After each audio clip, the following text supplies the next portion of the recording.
তো আজকে দেখতে পাচ্ছ না, আজকে নানা রকম এলইডি লাইট এনেছে, ঠিক আছে। তো এলইডি লাইটের মধ্যে এই একটা এলইডি লাইট, তো এই একটা এলইডি লাইট, তো আজকে আমরা এলইডি লাইট চালিয়ে দেখবো কোন কোন লাইটটাতে কিরকম আলো হচ্ছে, ঠিক আছে। মানে রাস্তার মধ্যে লাইটের জন্য রাতে বেলা অ্যাক্সিডেন্ট ভয় থাকে।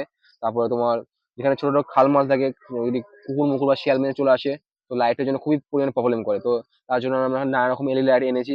তো তোমরা যাদের পারচেস করতে চাও তারা এস এম মোটরস আসতে পারো।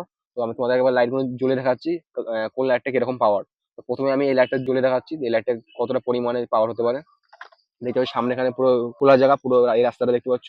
সামনে এখানে কোনো লাইট মাইট নেই, পুরো অন্ধকার জায়গা। তো এই রাস্তাতেই লাইটটা আমি জ্বলে দেখাচ্ছি কি পরিমাণে লাইটটাতে আলো হচ্ছে। দেখো এটা ফিট করে নিয়েছি। তো আলোটা দেখতে পাচ্ছ কি পরিমাণে পাওয়ার দিচ্ছে। তো এটা আপারটা এপারটা দেখো, পুরো মনে হবে N160 KTM এর মতন, ঠিক আছে, এতটা পরিমাণ আলো দিচ্ছে।